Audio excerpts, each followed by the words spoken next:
She-Hulk Season 1 ended as it lived, with really interesting ideas, pushing the edge of the envelope, charismatic actors, yet very poor writing and not enough time to properly execute or showcase any of that. It is what it is. And they blinked. If they hadn't blinked with the Intelligentsia stuff, I think this could have been such a strong season finale that a lot of what happened beforehand would have been forgivable. But as I said, the show ended as it lived. Now, I also want to let you know that I did like a lot of this stuff in the season finale. I would say I'm 50-50 on what I liked and what I didn't like. So I just want to let you know what kind of a breakdown is in store for you.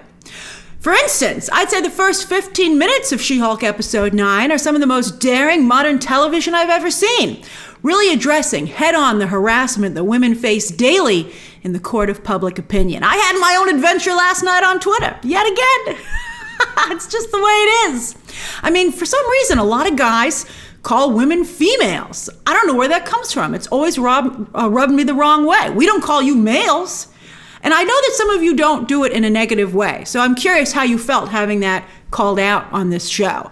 Because the group they're depicting definitely does that. So I'm just saying, there's a little overlap. If you hear someone say the word female, maybe they just don't understand how it comes across. I think that's something to keep in mind. On that note, I think it was also really well done that Pug, undercover, was in the middle of all this. So it made it clear in an organic way that this wasn't condemning all guys, but just a specific type of guy. Because here was Pug not only willing to support Jen, but put himself in danger to try and solve her problem. I mean, that was great. He really went above and beyond. And Josh Segarra does such a great job as the character. He really did a good job pulling that off. Him and Nikki, they do the real heavy lifting on this show very often. Now, it even seemed to make sense with the way the show was going, this episode, that this was why the Wrecking Crew guy was at Emil's compound. He was there undercover for Intelligentsia to infiltrate Emil's compound so they could take it over. And that's why Jen couldn't reach him. Although, of course, Emil doesn't really have Wi-Fi. Although, why would he be concerned, therefore, with Wi-Fi at Comertage? The writing on this show is so inconsistent and bad. But anyway, that to me, I was like, oh, maybe this will make sense. That's very interesting.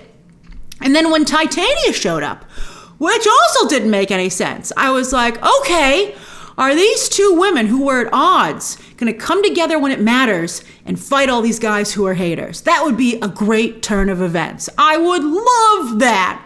But no, that didn't happen either. Instead, the show suddenly started to unravel and unravel quite quickly with the patch job of having Jen break the fourth wall.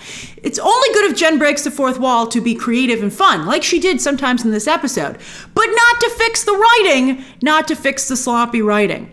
Also, then the writers couldn't help themselves, I think, very often. And also they unfortunately don't seem to trust themselves. And then also, they put themselves in the actual show. Oh boy. Although apparently the two writers that actually did the most talking were just actors playing writers, which is lame. If you're gonna go behind the scenes, go behind the scenes. The writers don't have to be great actors. They're the writers of the show. I'd much rather meet the real writers, quite frankly. Maybe they were afraid for us to meet them. I saw you hiding in the corner, Jessica Gao. I want to support Jessica Gao, women supporting women. But, I think blind support doesn't help anybody. And I think Jessica Gao, interestingly, has made a lot of the same mistakes as Kathleen Kennedy. And I think there's a very similar tone to the two types of women that they've put forward, interestingly enough. And they've had the exact same reaction. So are we going to do this a third time, Disney? Or are you going to kind of pick up that this is not as popular as these franchises need to be?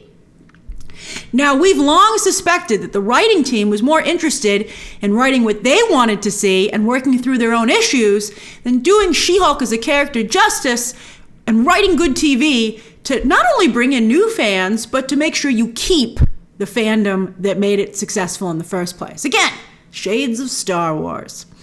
So I think for that reason, the extended cameo was uncool and also awkward. And under better circumstances, when we crashed into the writer's room, we'd be like, oh, this is hilarious. I'd love to meet the writers on the show. You guys are doing a great job. It's so funny to see you. But instead you were like, am I next? I have some things I'd like to say to the writer's room as well. Now, this wasn't supposed to be how the show ended, not at all. It was supposed to be a 10-episode show, and for some reason, well, we know why they dialed back on the She-Hulk scenes, because of budgetary restraints. And they made some jokes about that, which I thought were funny. But they also threw this show through the creative shredder, the wood chipper, and they reorganized everything like in post, and they reshot meta fourth wall breaking as a patch job. And a patch job that you can easily see. You're not like, no, this was in a different order originally. Instead, you're like, yeah, I can see that it must have been better than this beforehand. And why did you take all that good stuff out? I mean, all right, so let's theorize on that. So the original ending was more serious. And yes, Jen's blood was being stolen to create more Hulks. And that's not a bad storyline. I couldn't believe that she was dissing that storyline. The Intelligentsia and creating other Hulks is directly from the comics. Why would you allow your own show to make fun of your own source material? That to me was very frustrating. And we'll talk about that a little bit more when we talk about the meta section of the show. I think that was a huge mistake, not only for Marvel, but for depicting women in this space. It was also going to be a more direct setup of Captain America New World Order. But I guess they don't want to give that away, or they feel New World Order is too far out to start getting people excited about it. It's never too early to start getting excited about a property. Also, it would have done this show a world of good to, that's the beauty of a really good, strong finish. I would say end credit scene, but it's not good when it's just tacked on. That's like Skaar, who we'll talk about in a second. But if you kind of like shift people's attention to the next big thing, they're more forgiving of the stuff you just made them sit through. You don't want it to be like Hercules at the end of Thor: Love and Thunder. You don't want to feel like, why'd I watch all this? Because that's the good thing that's coming up next. There's also shades of Black Adam, by the way. You want to feel like your time that you just spent was well spent. But I do think it helps a property to get excited about, to organically and meaningfully transition to the next chapter. That's how I guess I would categorize it. Like if characters that you're excited about showed up for a large chunk of the third act rather than just for like a few seconds. And yes, we were supposed to get a proper introduction to Skaar, son of Hulk, who has gotten quite the redesign. I think the less said about that redesign, the better. Does anyone like it? Anyone? Bueller? Does anyone like that redesign? I don't understand where that redesign came from, and I don't understand who would approve the redesign. It's so far from the comics, and it doesn't make any sense within the context of the MCU. Like, if you were going to change him, why not do something funny like make him more Bruce Banner-y? Like the green apple doesn't fall far from the tree, even though this one fell all the way out in space, he still has some Bruce Banner in him. Wouldn't that be funny? That would be fun. This just seems like change for the sake of change. And, making it modern and hip, but by people who aren't modern and hip. That's what it seems like to me. I'm like, oh my goodness, what is that? And I also don't understand why they're giving all of the Avengers kids. And they're not even done yet. More to come. And on that note, it's like they're assembling, like Kevin Feige seems to be assembling his own Young Avengers, which is not the Young Avengers anybody asked for.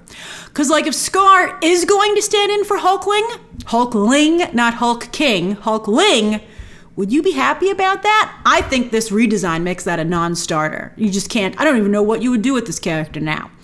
Except I guess make him a joke and like, what? Have we not learned our lesson? It's not hard to do Wiccan and Hulkling. They are Heartstopper with powers. In fact, those characters even dressed up as them in the comics. So, and many of us have even said, go get those two actors. There they are. So this is a little bit frustrating. And I have to say, to introduce such a pivotal character to both the MCU and Bruce personally, off camera, like, wow, Bruce don't get no respect. I know he can't have his own movie, but come on. They didn't even have Jen go up and introduce herself as a fellow Hulk. And I think that is a really good example of why it's hard to like Jen. Not only is she pretty incompetent in like every area, it's fine to be incompetent in one area or two in your life, but in every area, that just gets, I think, frustrating from a viewer standpoint. And then also, I just don't think she's a very nice person. Even the way she handled Luke Jacobson many times, but particularly even at the end of this episode. But here, in this context, I think it was mean to ignore not only a new family member, and she's close to Bruce, and a fellow Hulk. I mean, Nikki and Pug, speaking of Nikki and Pug, who are superstars, they would have both jumped out of their seats and gone over and said hi. Like, look how nice Nikki was to her mother. I mean, that was a really nice thing to do. That was really cool.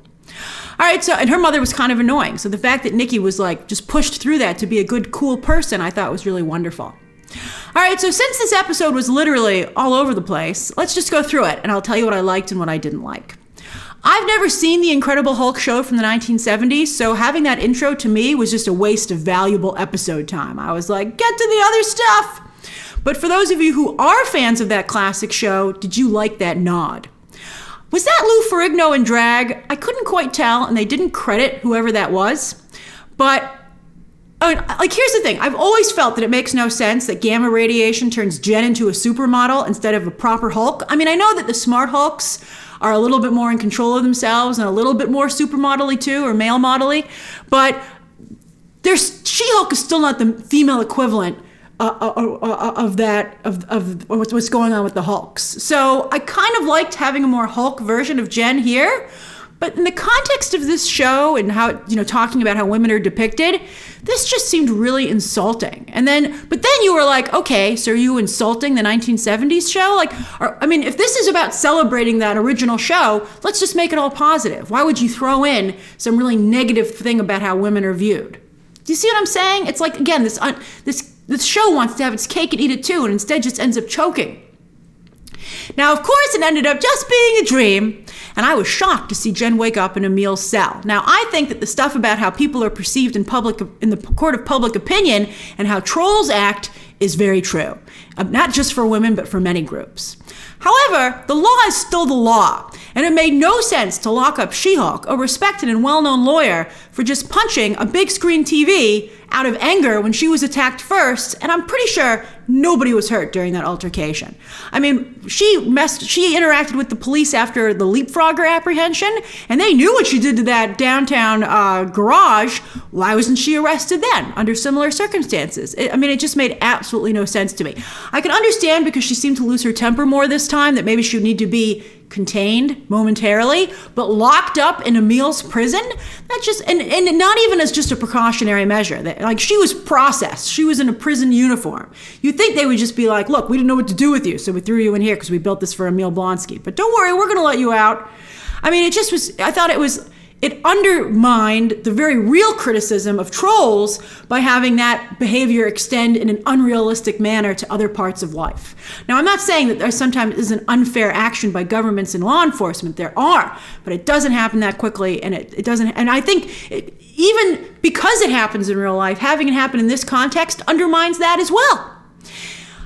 Like the Sokovia Accords, they were appealed, weren't they? Were they replaced with something worse that we didn't hear about? So not only was it unbelievable that she was in that situation, but I found it also unbelievable that not just Jen, but her two lawyer friends and paralegal best friend, who all specialize in superhero law, couldn't get her immediately out of that prison without the inhibitor. The inhibitor to me was ridiculous. I think that was just so horrible that talking about social media, all Jen Walters had to do was take a picture of that inhibitor and say, can you believe this? This crap, and say I don't see any other superheroes being locked up for, think at all the things that happen. That's why we even had the Sokovia Accords. And it only happens to Jen. Twitter would have her out of there in 24 hours. Forget a lawyer. They made Warner Brothers reverse the decision to get rid of that diversity program. I think they could have also gotten She-Hulk out of prison, quite frankly. And then I think because it was just so horrendous and wrong. And then GLK&H firing her, she had a wrongful termination lawsuit for sure. And I didn't even see her pursuing that. She was clearly the victim in that scenario. And the fact that she just took it was infuriating to me. And just so unrealistic for someone who was supposed to be a talented lawyer. Lawyers are aggressive. That's why they're lawyers. All right, so I thought it was great, though, when her parents went to pick her up in prison, when her dad was like, oh, honey, don't feel bad. People go to prison every day. And I was like, oh, that kind of does make me feel a little better. That's great. But then again, they went home, and Jen's mother wouldn't even move her exercise equipment out of Jen's room when Jen was having such a bad time and had to move back home. And forget Naughty, I can understand it's heavy and it's hard to get it out. Maybe she built it in the room and it was hard to get out the door. But then to insist that she would still use it at inopportune times of day? What a jerk. And Jen, again, just took it. And again, it's inconsistent in terms of the writing of the show. If Jen is a doormat, fine, let's explore that. Maybe that's something to do with, we could explore that with She-Hulk, and when she's She-Hulk, she's not a doormat, right? But then, in episode 1, she was beyond not being a doormat. She was picking fights with Bruce, who was only trying to help her. So which one is Jen? And is it that is it that mean people, people who were mistreated mistreat others? Is that maybe why she acted that way towards Bruce? That would be interesting to explore as well. But again, the show doesn't have the time, so it just seems inconsistent and poorly written. I was very happy though when she decided to go to Emil's. I was like, that is a great choice. I could see Emil too right now. He's a great guy, a very strong head on his shoulders, which is why a lot of stuff that happened with him in this episode didn't make sense. But at that moment, I was excited about that choice. And then I think, they broke the fourth wall a bit too much. You have to be careful with this. It has to be done sparingly, it has to be done effectively, and it has to be worth our time every time it's done. And sometimes, again, it was used very well here. But in this instance, again, I felt like the writers were like, all right, we have to fix this, so we're just going to have Jen say everything. All right, then, sadly, one of the best parts of the episode was without Jen, and that's when Pug and Nikki went undercover at in the Intelligentsia meeting. As soon as they pulled up, I knew where they were. Did you know where they were? I knew exactly where they were, and I was genuinely surprised by that development, and I was excited about it. Because, again, I thought that Wrecking Crew guy was involved. And it was a brilliant idea to use that embarrassing video of Jen, which I didn't know why they introduced it at first, but that was very smart of Nikki to use it to get into the inner circle of the Intelligentsia. It did happen a little bit too fast, but I didn't care. Ginger Gonzaga and Josh Segarra both really sold this sequence. In the comics, Pug has a crush on Jen, by the way, as I think I mentioned before. Jen, not She-Hulk, by the way. Jen herself. But it never worked out in the comics, which was sad. Usually those things are teased and then they eventually work out. This just actually never worked out, which I was like, what? If I want this kind of real life heartbreak, I'll just go live life. But on this show, once again, I think he would be a wonderful romantic option for her. He's a fantastic guy. He's fantastic. The Intelligentsia conversations, again, as I said, unfortunately, were extremely accurate, lifted right off of social media. And I applaud the show for going there, even if, again, they quickly blinked. But at least we spent a little time there. It was really important, I think, to call attention to that. The bit with Abomination, though, the very cheap prosthetics clearly under the clothing, so they only had to CGI the skin part of Abomination, and someone was walking around, I guess, on stilts. I was like, I can tell that is just a big hump on stilts, and there's no torso there. It was driving me crazy. Nor that Emil would not know that he was speaking at such a group, or who he had rented his compound to. Emil Blonsky is a former mercenary, and this show itself went through great trouble to establish earlier on at his parole hearing that he is someone who is very aware of his surroundings and how to manipulate them and who's in them. He is very much aware of what's going on around him. And then he has also genuinely turned a corner with helping people. So to undermine him and have him unwittingly help a hate group, I felt was really unfortunate. Thank goodness he got redeemed in that fun end credit scene. Oh, I like that a lot. I like that. But we're not there yet. First, Hulk Todd. He finally showed up, and I thought the line, I had to earn these powers instead of having them given to me. Also, when they said that thing about let's just hire the best person for the job, I was like, oh my God, finally, these ridiculous comments are being put out, and called out. And I think that in a really I thought it was great. Broad platform. I was really impressed. Also, wow. I did not remember Abomination being that much bigger than Bruce. Did you? And I thought they made up too. He wrote him a nice haiku. I thought it was rushed having those two characters, and that's a big deal to have those characters reunite. Everyone was really excited about it for this week's episode, and I think what we ended up getting flew in the face of everything this show tried to establish about both of them, turning over a new leaf and being more in control of their anger. It was frustrating. It was weird. It's one of the few things that I think worked with this show so far, and then they just undid it like that. Then Jen, thankfully at that point, because it was a mess, Jen literally, or we were supposed to have hit pause, but the show literally hit pause and broke the fourth wall in every way possible. And while again, I could see it was a last minute fix, I still enjoyed it, both because it was such a great nod to how She-Hulk did the exact same thing in the original comics, only with a modern twist, but also, for the most part, I thought it was well done. It was kind of Roger Rabbit-y too. I liked it. I thought it was good. It wasn't great, but I thought it was very good. I'd say that this gag should have been done mid-season to maybe change the direction of the show, and they still should have had a big fight and the Captain America New World Order tease for the finale. I think that would have been much stronger. Anyway, I did love her climbing around the Disney Plus app because I was watching it on the device that I watch Disney Plus on. So it was just very real. Oh, I loved it. They could have done even more. Again, they couldn't afford to go all the way, but I would have loved for her to climb up to the top and been like, oh, I should be up here. Or comment on who was up there and be like, why is that person there? I guess you can't be, you don't want her to be too negative, but I don't know, just some fun stuff, right? Or she's like, oh, I got to watch that, or that's a really good show. Put that on your watch list. Wouldn't that have been great? I think they could have gone much, much further with it. But I liked what they had. It was funny. I liked seeing them go there. And then she was actually walking around the Disney lot. Oh, I'm like, in the future, can she walk around the theme parks maybe? Oh, that would be so fun. So she was on the part of the lot from the original early days of Disney when it was largely an animation studio to some of the newer buildings. So that was great. But I didn't love the writer's conversation, as you know, because again, it was poorly written. That's ironic. But I did like seeing the concept art on the wall very briefly. Some of it much better than what we actually got. So hopefully in the movies, when we get a bigger budget for She-Hulk, she'll look that good. We'll talk about that movies comment when we get to Kevin. But then first, before we got to Kevin, we got to see the entrance to the Marvel offices, which again was the real offices. And to see the digital non-disclosure agreement that most places really do make you sign nowadays when you go in. That's how you do it. You have to do it digitally. It's very funny. So I thought that was great. I thought it was funny also when she's like, if you knew you were calling security, why'd I have to sign the non-disclosure agreement? I thought that was funny. But again, they could have picked up on this. Like when she was having her fight and she saw artwork on the wall, she should have been like, oh, that's so cool. Too bad I can't tell you about it.